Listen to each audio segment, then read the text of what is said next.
Hello, welcome to Explorer Classroom. My name is Jennifer Bergen, and I am so glad that you are joining us today. At National Geographic, we know the power of exploration, wonder, and storytelling can change the world. And this Explorer Classroom YouTube show connects students from all over the world with our National Geographic explorers. We have short lessons and time for your questions. Today, our explorer is Baker Perry. Dr. Perry is a researcher who studies snow, ice, and climate. He is a professor at Appalachian State University, where he teaches about geography and climate change. He's also a mountain climber, and he's merged his skills from the classroom and climbing to install weather stations on top of Mount Everest in 2019. And then he co-led the National Geographic and Rolex Perpetual Planet expedition to Tupungato Volcano in Chile just this year, where he and his team installed the highest weather station in the Americas. Baker knows a lot about mountains and water, and today he's going to share some of what he knows with you. Before we get into today's lesson, let's welcome our registered guests. They're joining in from all over the globe.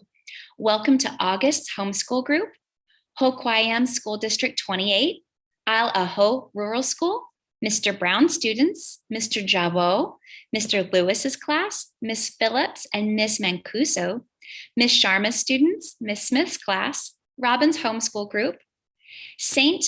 Aloysius School, School number 1, Seven Peaks School, St. Michael Catholic School, SUNY Fredonia, the Bautistas, the Diners, the Heritage School, the Newsomes, the Parks Group, and the Turk and Lees. We are thrilled to have you and more here with us on YouTube. And with that, let's hand this over to Baker to get our Explorer Classroom started. He's going to tell us all about mountains and water. Take it away, Baker. Thank you, Jennifer, and welcome to everybody. My name is Baker Perry. I'm going to share my screen here, so bear with me, and I'm going to hide at the top. And I wanted to ask you, first of all, how many of you like water or like taking a bath? Can you show me a hand if you do?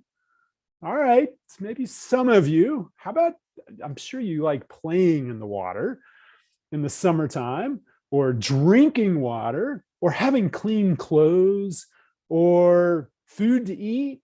Well, water is so important for our lives. And in many parts of the world, mountains are the place where that water comes from. And so I'm going to talk about the importance of mountains in the context of water in this presentation today. Now, first of all, I want to take you back in time. I spent time as a 6, 7, 8-year-old in Bolivia. This was my 3rd grade classroom, and I lived at 13,000 feet. In Bolivia, there's some very high mountains, and there's lots of snow and ice on these mountains. And the snow and ice that is stored on these high mountains are known as water towers. Okay, so these mountains provide water as the snow and ice melts to large cities, to towns and smaller communities at the base of the mountains. And so they are very, very important. So they're similar to a water tower that might exist in your town or your community, all right? But they're much bigger, and they provide water for the major rivers that flow downstream in many mountain areas around the world, all right? Now, in Bolivia and in many other parts of the world, in fact, just about everywhere else around the world where there are glaciers, there are these big masses of ice that actually flow downstream. These glaciers are disappearing and shrinking and becoming much smaller. So just in the 17 years between the dates that I took these photos, you can see there was a huge decrease in that glacier extent. All right. And that is a big concern for us because that means there's less water available stream as this snow and ice melts and as it disappears. All right. So that has a big impact on places that are lower down on the mountain. And that's why National Geographic is so concerned about climate change and the loss of snow and ice, because it's a direct impact on the world's supply of fresh water. So this headline reads, "The world's supply of fresh water is in trouble as mountain ice vanishes." So that is why National Geographic sent an expedition to Chile. This is in South America, in the Andes Mountains, earlier this year, to study the water on Tupungato Volcano. And this is a very rapidly changing part of the world. And as you can see from this map, the Tupungato Volcano is very close to the city of Santiago. Santiago is the capital of Chile, and it has 6 million people that directly depend on water that comes from that Tupungato volcano and the surrounding peaks. Now, these photos show you that there have been big change in the amount of glacier ice that isn't on there. And in the last, oh, something happened to my screen here. In the last, since 1924, there have been some big changes in the amount of ice. And so a lot less water stored in that ice that can actually make it down into the Santiago region. So in February of this year, in 2021, I was a co-leader of an expedition that went to the water tower, and we installed a network of weather stations, including one just below Tupungato volcano. And I've got a really short video clip that tells you more and provides some fantastic footage of what we did on that expedition.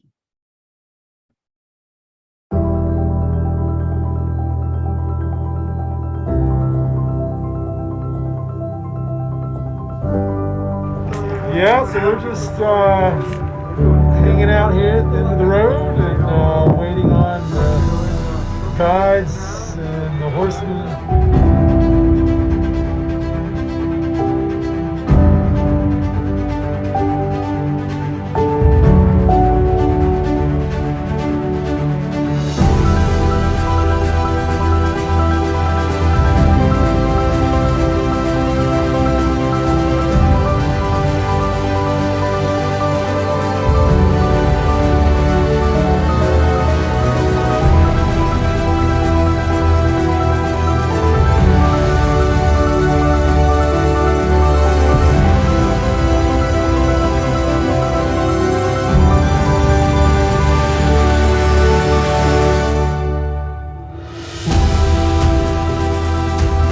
Winds of 6.9 meters per second on the summit. We're headed up to Tupungato to hopefully install this weather station.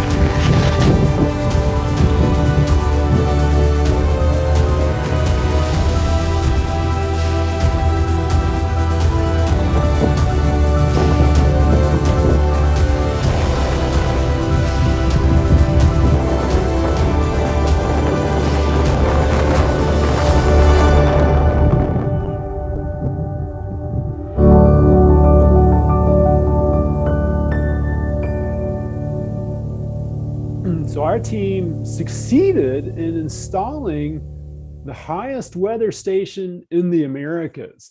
And we had some challenging conditions to overcome. And our horse team that carried a lot of the gear up to as high as they could were just incredible. You can see that right with the big mountain in the back. The stars were absolutely amazing on this expedition. Some of you probably like to look at the night sky. Well, there was no artificial light pollution around here, and we were so the stars were actually amazing from this high camp. We had to walk through some deep snow, and the horses actually couldn't make it through part of these areas. And this is our team member Alejandra Espinosa, who's a geologist and works for the Chilean government, and she was breaking trail through this section. And I've got a really short video clip with sound effects from this ground blizzard that we experienced as well. We had to stay in our tents, and even inside our tents, we had lots of snow in there. So I want to play this for you for just the sound effects as well.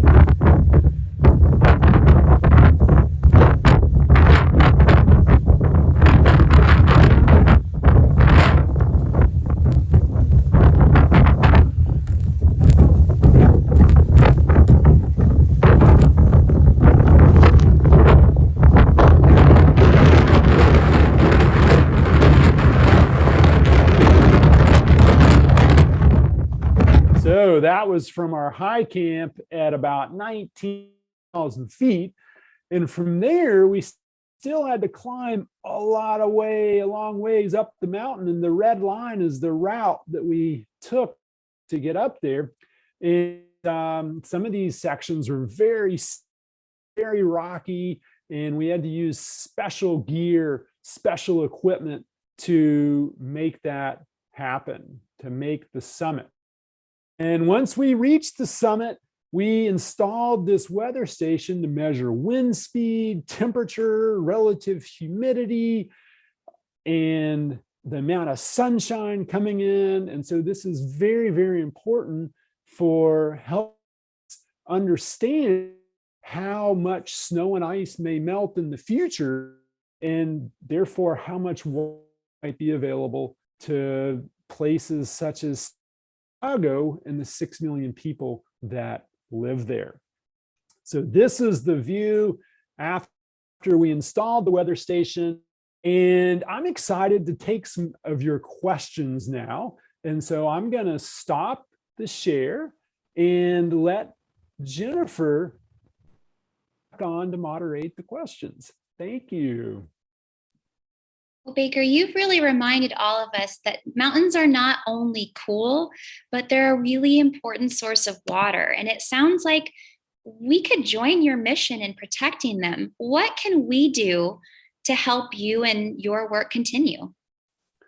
I think that's a great question. And there's a real opportunity for everyone to join the effort to protect nature, and especially in mountain regions. This is very important because that's where our water comes from. And secondly, it's also very, very important that we live more environmentally friendly, more sustainable lives, which means that maybe we keep the temperature a little bit lower in our houses. We use less energy. We use water more. We use it more smartly, okay? And that we really invest in our energy sources, because the pollution in our environment is helping to melt these glaciers and the amount of water that is available to come downstream to places like Santiago and La Paz in South America. So I have a very big job to do to combat climate change and to live more sustainable lives. Well, Baker, thank you so much for your time and expertise today. Thank you, Jennifer, and thank you all for the wonderful questions and for tuning in.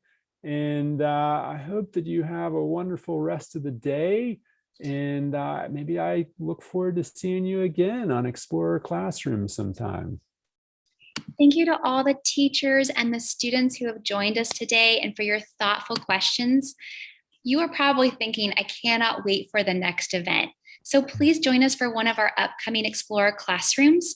Coming up soon, we'll have Explorer Prem Gill, who monitors seals and penguins with tools in outer space. We've also got Explorer Roxanne Beltran, who researches elephant seals. Plus ice cores, ocean exploration, archaeology, there is all kinds of good stuff coming up. So be sure to register your class or your home for one of our events so that you can get a shout out. We've got this and more all free at natgeoed.org/Explorer Classroom. Also, happy Native American Heritage Month. Please spend some time this month learning more about local Native American cultures where you live and the rich history, culture, and presence of these groups today. As a reminder, this Thursday, we've got Veterans Day here in the United States. So our Explorer classrooms that are on Thursdays will be taking a break, but don't worry, they'll be coming back in the future. Have a great day, everyone. Stay curious, keep exploring,